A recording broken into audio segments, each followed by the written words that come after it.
ശക്തമായി തിരിച്ചടിച്ച് ഇറാനിൽ ഉടനീളം ഇന്നലെ ഇസ്രായേൽ കൂടുതൽ ലക്ഷ്യങ്ങൾ ആക്രമിച്ചതോടെയാണ് ഇറാൻ തിരിച്ചടിയും ശക്തമാക്കിയത്. ഇന്ന് പുലർച്ചെയാണ് ഇറാൻ പുതിയ മിസൈൽ ആക്രമണം നടത്തിയത്. ഇതോടെ ഇസ്രയേലിൽ മുഴുവനും വ്യോമാക്രമണ സൈറണുകൾ മുഴങ്ങുകയാണ്.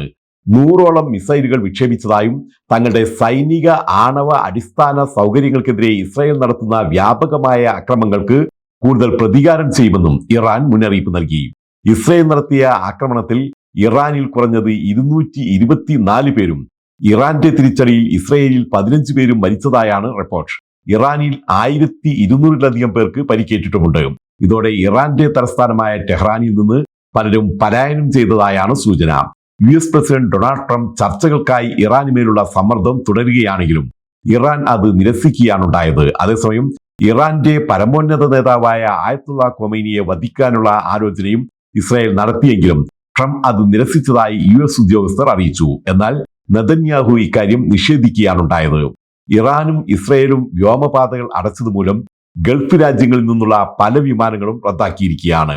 പലതും വൈകിയാണ് ഓടുന്നത്.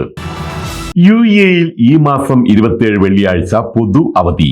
ഹിജ്രി പുതുവത്സരാഘോഷമായതിനാലാണ് മുഹറം 1 ഫെഡറൽ മാനവികശേഷി മന്ത്രാലയം അവധി പ്രഖ്യാപിച്ചത്.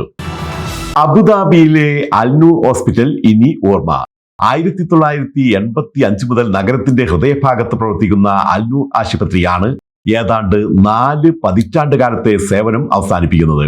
എയർപോർട്ട് റോഡ് വികസനത്തിന്റെ ഭാഗമായാണ് മെഡിക്ലിനിക്കിന്റെ സിറ്റി സെന്റർ ബ്രാഞ്ചായ അൽനൂർ അടച്ചുപൂട്ടുന്നത്. അബുദാബിയിലെ ഏറ്റവും പഴയ സ്വകാര്യ ആശുപത്രികളിൽ ഒന്നാണ് ഇത്.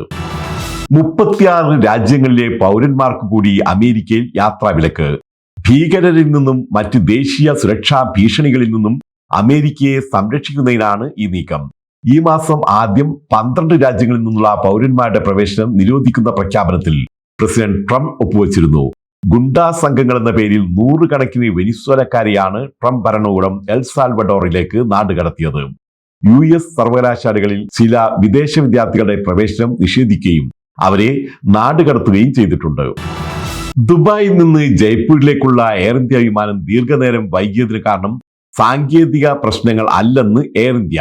ചില വ്യോമാതിർത്തികൾ അടച്ചതിനെ തുടർന്ന് എയർ ട്രാഫിക് കൺട്രോളിലുണ്ടായ തിരക്കാണ് കാലതാമസത്തിന് കാരണം. ഇതുമൂലം യാത്രക്കാർ 5 മണിക്കൂർ വിമാനത്തിനുള്ളിൽ കുടുങ്ങിയെന്ന വാർത്ത തെറ്റാണെന്നും എയർലൈൻ വൃത്തങ്ങൾ അറിയിച്ചു. അതേസമയം AC പ്രവർത്തിക്കാതിരുന്നത് മൂലം ഇതേ വിമാനത്തിൽ ദുബായിൽ നിന്നും പുറപ്പെട്ട യാത്രക്കാർ നരകയാതനയാണ് അനുഭവിച്ചത്. തങ്ങളുടെ നിയന്ത്രണത്തിന് അതീതമായ കാര്യങ്ങൾ മൂലം യാത്രക്കാർക്കുണ്ടായ അസൗകര്യത്തിൽ എയർലൈൻ ഖേദം അറിയിച്ചിട്ടുണ്ട്. രാജ്യത്തെ നടുക്കിയ അഹമ്മദാബാദ് എയർ ഇന്ത്യ വിമാന ദുരന്തത്തിൽ ജീവൻ നഷ്ടമായ BJ മെഡിക്കൽ കോളേജിലെ വിദ്യാർത്ഥികളുടെയും ഡോക്ടർമാരുടെയും കുടുംബാംഗങ്ങൾക്ക് 25 ലക്ഷം ദിർഹം അഥവാ 6 കോടി രൂപയുടെ സാമ്പത്തിക പാക്കേജ് പ്രഖ്യാപിച്ച് ഡോക്ടർ ഷംസീർ വാലിൽ. ജീവൻ നഷ്ടപ്പെട്ടവരുടെ കുടുംബാംഗങ്ങൾക്ക് 1 കോടി രൂപ വീതവും ഗുരുതരമായി പരിക്കേറ്റവർക്ക് 20 ലക്ഷം രൂപ വീതവും നൽകാനാണ് തീരുമാനം. ഒമാനിൽ 1 വർഷത്തെ പ്രവർത്തനം പൂർത്തിയാക്കിയ വാണിജ്യ സ്ഥാപനങ്ങൾ ഇനി മുതൽ കുറഞ്ഞത് ഒരു ഒമാനി പൗരനെയെങ്കിലും നിയമിക്കണമെന്ന് തൊഴിൽ മന്ത്രാലയം.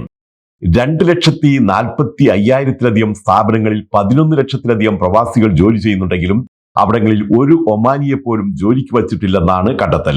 പുതിയ തീരുമാനം പല പ്രവാസികളുടെയും തൊഴിൽ നഷ്ടമാകാൻ ഇടയാക്കും. ഓർമ്മ ദേര മേഖല നോർക്ക ക്ഷേമനിധി ക്യാമ്പ് സംഘടിപ്പിച്ചു. ക്യാമ്പിലൂടെ നിരവധി ആളുകളെ പ്രവാസി ക്ഷേമനിധി, നോർക്ക ഇൻഷുറൻസ്, നോർക്ക കാർഡ് എന്നിവയിൽ അംഗങ്ങളായി ചേർക്കാൻ കഴിഞ്ഞതായി സംഘാടകർ അറിയിച്ചു. ക്യാമ്പിന് മേഖലാ secretary Buhari, president Ambujakshan, treasurer Madhu Shaigan എന്നിവർ നേതൃത്വം നൽകി. പ്രവാസി ക്ഷേമ board director NK Kunhamath, help desk convener Aneesh Mannarkkad, joint convener Jnanasekharan എന്നിവരും ക്യാമ്പിൽ പങ്കെടുത്തു. വരും ദിവസങ്ങളിൽ മറ്റ് മേഖലകളിലും ക്യാമ്പുകൾ സംഘടിപ്പിക്കും. Dubai Priyadarshini volunteering team July 6 shuttle badminton mixed doubles tournament നടത്തും.